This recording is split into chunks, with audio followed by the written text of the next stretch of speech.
በጸረ ክርስቶስ ዘመን ምድር ምን ትመስላለች ብላችሁ ካላችሁ ምድር በኃይለኛ ኬኦስ ውስጥ ትገባለች። ጌታ ምን አላቸው? ንገረን አሉት። ይሄ መቼ ይሆናል? የመምጣትና የዓለም መጨረሻ ምልክቱስ ምንድነው አላቸው። ጌታ ነገራቸው። እንደዚህ ብሎ በዚህ በደብረ ዘይት ተራራ ተቀምጦ ነገራቸው። ስለዚህ ስለ መጨረሻው ቀን መጽሐፍ ቅዱስ ሲናገር የጌታ ቀን እያለ ይጠቅሰዋል። እነዚህ ጥቅሶች በሙሉ ብታዩዋቸው የሚናገሩት የጌታ ቀን፣ የጌታ ቀን፣ የበቀል ቀን፣ የጌታ ቀን፣ የጌታ ቀን፣ የጌታ ቀን ይላል። ይሄ ምን ማለት ነው? እግዚአብሔር የሚፈርድበት ቀን፣ ኃይለኛ የሆነ ጀጅመንት፣ ሰማያዊ የሆነ ፍርድ ወደ ምድር የሚመጣበት ጊዜን ያመለክተናል። ሌላው የበቀል ቀን ይሆናል ይላል ኢሳይያስ ሲነግረን፣ የበቀል ቀን ብሎ ይጠራዋል። ስንቀጥል የያዕቆብ መከራ ተብሎ ተጠርቷል። ምን ማለት ነው? ለእስራኤል ኃይለኛ ጊዜ ይሆናል። ሰባኛው ሱባኤ ይህንን ለማስረዳት ትንሽ የተለያየ ፋውንዴሽን ስለሚያስፈልግ እሱን ዘለዋል። ሰባኛው ሱባኤ ላይ ሲደርስ ወይንም 7ቱ ዓመት መከራ ላይ የእስራኤል አበሳ ይሆናል። በቃ ስለተመረጡት ቀናቶቹ ባጥሩ ኖሮ ስጋ የለበሰ ባልተረፈ ነበር አለ ጌታ ኢየሱስ። ሆኖ የማያውቅ መከራ ይሆናል። አስጨናቂ ጊዜ ይሆናል። ሰባኛው ሱባኤ ተብሎ ተጠርቷል። ታላቁ የእግዚአብሔር ቁጣ ቀን ተብሎ ተጠርቷል። የዓለም መጨረሻ ተብሎ ተጠርቷል። እንደገና ደግሞ የእግዚአብሔር ቅዱሱ ቁጣው የሚገለጥበት ቀን ተብሎ ተጠርቷል። እኔ ዘመኑን በአጠቃላይ ሰባኛውን ሱባኤ በዛ መንገድ ይገልጠዋል፣ ወይንም 7ቱን የመከራ ዓመታት። ጌታ ዳንኤል በ12:1 ላይ ከዚህ በፊት ሆኖ የማይታወቅ ቀን፣ በጣም አስከፊ ቀን፣ በጣም ጨለማ ቀን፣ ፍጥረተ ዓለም የሚናወጥበት ቀን፣ ሰዎች ሞትን ይሻሉ ሞትን የማያገኙበት ቀን፣ 42 ወራት በእነዚህ በጊንጦች የሚነደፉበት ሲል ምናልባት ሌላ ሲምቦሊክ ምክንያት መልእክት ሊኖረው ይችላል። ነገር ግን አስጨናቂ ቀናት፣ ሞት የሚመኙበት ሞት የማያገኙበት ቀን፣ በጣም የከፋ ቀን ይሆናል። የመከራው ዘመን ይላል መጽሐፍ ቅዱስ። ጌታ ኢየሱስ ምን አለ?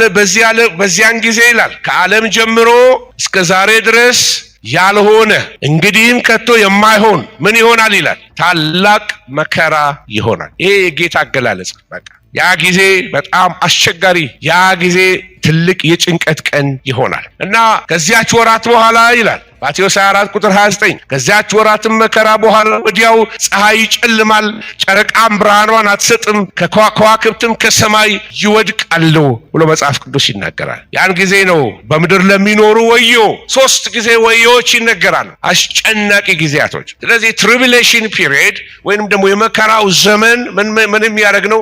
ነገሮችን በቃ የሚለይበት ጊዜ ነው፣ የሚያጠራበት፣ ኃይለኛ የእግዚአብሔር ቁጣ የሚወርድበት፣ ስቃይ ያለበት፣ ገፈፉ እንደው ልክ ቆዳው እንደሚገፈፍ ያህል ሰው የሚያመው ጊዜ ይሆናል ማለት ነው እና ታላቅ ስቃይ፣ ሰዎች ጥርሳቸውን ከመከራው ከጭንቀት የተነሳ እያፏጩ በሰማይ በሚኖረው ላይ ስድብ የሚናገሩበት በጣም አስጨናቂ ጊዜ ይሆናል። ለእኛ ግን መዳንን ያዘጋጀ ጌታ ስሙ ይባረክ። ከዘላለም ጥፋት ያዳነን ጌታ ይባረክ። መዳናችን ክቡር ነው።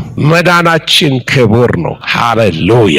ኢየሱስ ካረገልን ትልቅ ውለታ ድነታችን። ይሄ ተወሰደብንና መዝሙራችንም ሞላልኝ፣ ጎደለልኝ፣ አገኘሁኝ፣ ጨበጥኩኝ፣ ጠረመስኩኝ፣ ጽዮንን ረሳን፣ አገራችንን ረሳን። ወገኖች ሆይ እየቀጠልን እንሂድና ዓለም አቀፍ የሆነ መረብ ግሎባል ሲስተም ስለሱን እንነጋገራለን። ጸረ ክርስቶስ አንዱ በቁጥጥሩ ስር ከሚያደርገው ነገሮች አንዱ የፖለቲካ ኮንትሮል ይኖረዋል። የዓለምን ፖለቲካ መምራት ይጀምራል። ብዙ የፖለቲካ ድርጅቶችን ስኩሽ ያደርጋቸዋል፣ ይጨምቃቸዋል፣ ያፈራርሳቸዋል፣ ይውጣቸዋል፣ ያደቃቸዋል። በጣም ኃይለኛ የሆነ ጉልበት ስላለው ስለዚህ የፖለቲካ ቁጥጥር ይሆናል። 10 መንግስታትን አስተባብሮ እንደ አንድ መንግስት መምራት የሚችል ኃይለኛ የሆነ ዊዝደም፣ ኃይለኛ የሆነ ፖለቲካል ፓወር ያለው መሪ ይሆናል ማለት ነው። ስለዚህ ይሄ ፖለቲካ ቁጥጥር አገሮችን በስሩ የመግዛት ልክ እንደ ኮሎኒያሊዝም አይነት ልክ እንደዛ አይነት የሚገዛ ይሆናል። ዝም ብሎ አይነት ሰው አይደለም። አገር ማዘዝ የሚችል ብዙ ሰራዊት ማዘዝ የሚችል በጣም አጋንንት የሞላበት በአጋንንት መንፈስ አእምሮ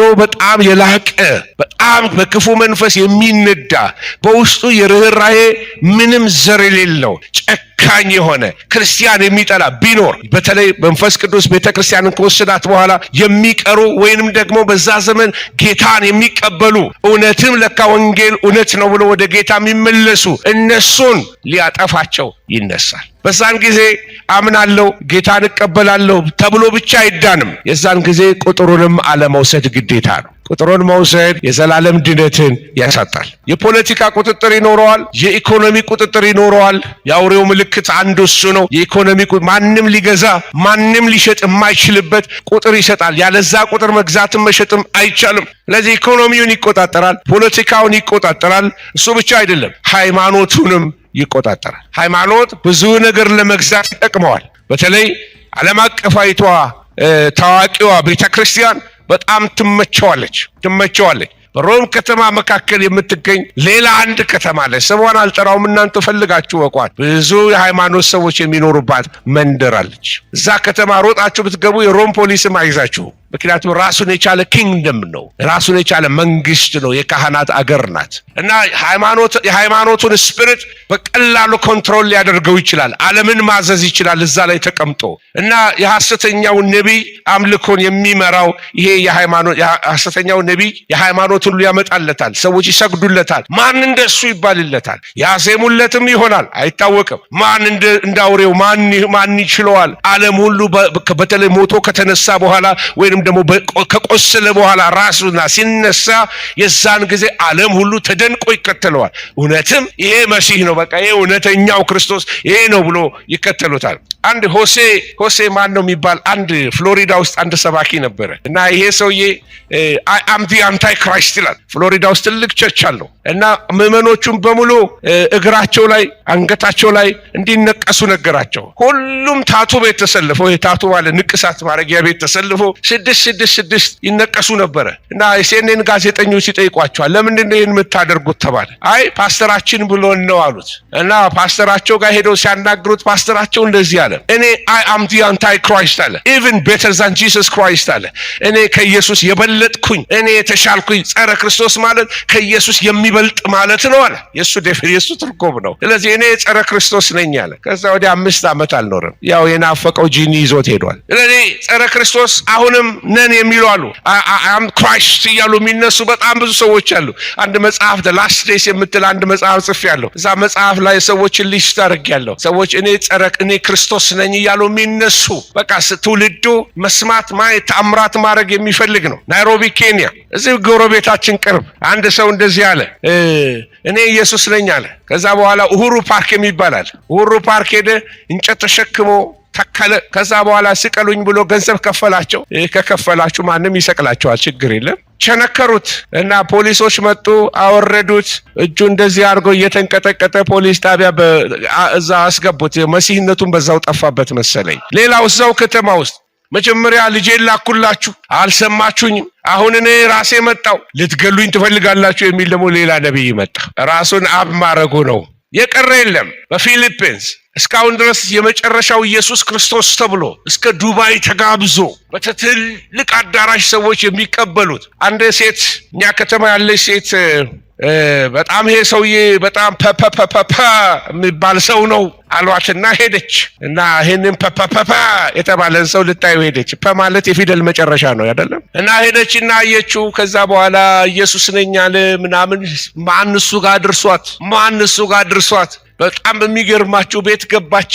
ሌሊት ላይ ያ ሰውዬ በመንፈስ ወደ እሷ ይመጣል እና እንድትመጣ ማረግ ያለባትን ነገር ኢንስትራክሽን ሰጣት። አሬ ነገር ምንድነው? ያ የጴንጤዎችን ፓስተር ጥሩልኝ አለች እና ለካ በሌሊት የመጣው ጂኒ ነው እና ውስጧ ገብቷል። መንፈስ ነው። ሲመጡ እንደነዚህ አይነት ሰዎች ዝም ብሎ አይደለም። ጂኒ ይዘው ስለሚመጡ የሚጎትቱት ማሰው አለ። ሰዎች እንዲያምናቸው ያደርጓቸዋል። ሰዎችን በመንፈስ ይገቡባቸዋል፣ ያስገቡባቸዋል፣ ሌላ መንፈስ ይጠሩባቸዋል። ስለዚህ ካደነቃችሁ ኢየሱስን አድንቁት፣ ነቀፌታ የሌለበት። ከተከተላችሁት ኢየሱስን ተከተሉት። ጸረ ክርስቶስ እንደዚህ ነው። አሁን ውርውር የሚሉ አሉ።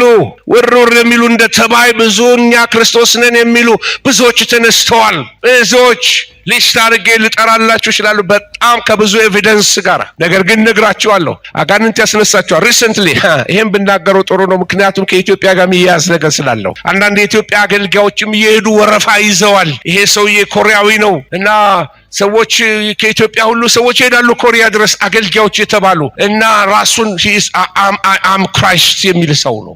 ሰው ካላበደ በስተቀር እኔ ክርስቶስ ነኝ የሚል ሰው ጋር እንዴት ይሄዳል? ጤና ቢስ ሲሆን ነው ሰው ክርስቶስን ፍለጋ ኮሪያ የሚሄደው። እኔ መጨረሻው የዮሐንስ ራእይ የተገለጠልኝ መጽሐፉን ከፍተው እኔ ነኝ የሚል እና መጽሐፉን ከፍቶ ሊተረትርላቸውና ሊነግራቸው ይፈልጋሉ። እኔ መሲህ አይደለሁም፣ ይኸው መጽሐፉን አስተምራቸዋለሁ። ክብር ለኢየሱስ ይሁን። መሲሁ የናዝሬቱ ኢየሱስ ነው። ስለዚህ ወገኖች ሆይ መርምሩ።